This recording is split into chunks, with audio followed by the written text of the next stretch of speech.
This is the new normal for our security.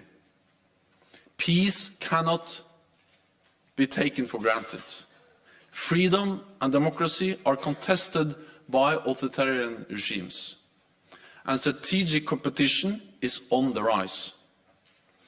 We must respond with renewed resolve and even stronger unity. North America and Europe together in NATO. We are an alliance of 30 democracies standing as one. We will protect our people and our values. Democracy will always prevail over autocracy. Freedom will always prevail over oppression.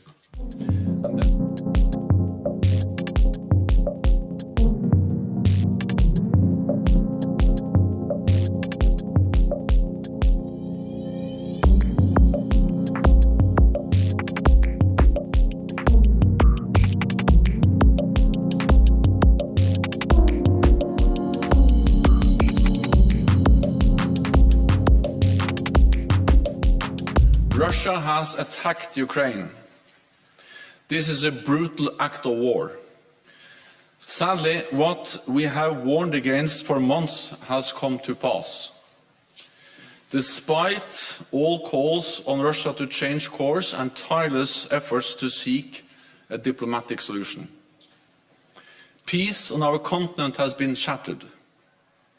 We now have war in Europe on a scale and of a type we thought belonged to history. This is a grave moment for the security of Europe. Russia's unjustified and unprovoked attack on Ukraine is putting countless innocent lives at risk. With air and missile attacks, ground forces and special forces from multiple directions targeting military infrastructure and major urban centers.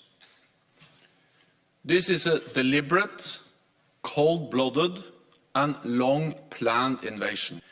NATO allies condemn Russia's invasion of Ukraine in the strongest possible terms. It is a blatant violation of international law, an act of aggression against a sovereign, independent and peaceful country. We call on Russia to immediately cease its military action, withdraw its forces from Ukraine and choose diplomacy.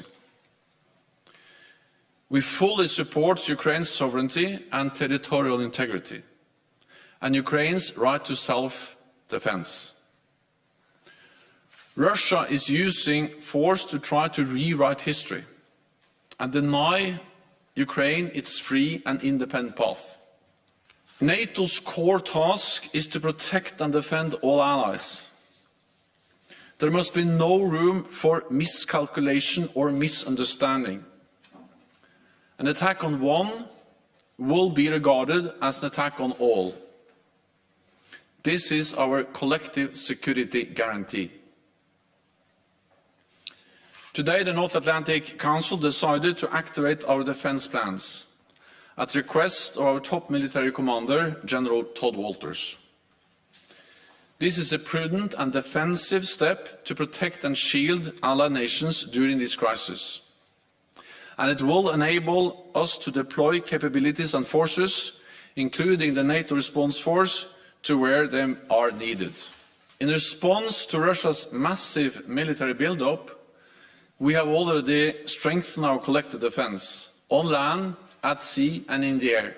We have over 100 jets at high alert, protecting our airspace, and more than 120 allied ships at sea from the high north to the Mediterranean. All this shows that our collective defense commitment, Article 5, is ironclad. We will continue to do whatever is necessary to shield the alliance from aggression. I have called a virtual summit of NATO leaders tomorrow to address the way forward. Now, there are no NATO combat troops, NATO troops at all inside Ukraine. We have made it clear that we don't have any plans and intention of deploying NATO troops to Ukraine.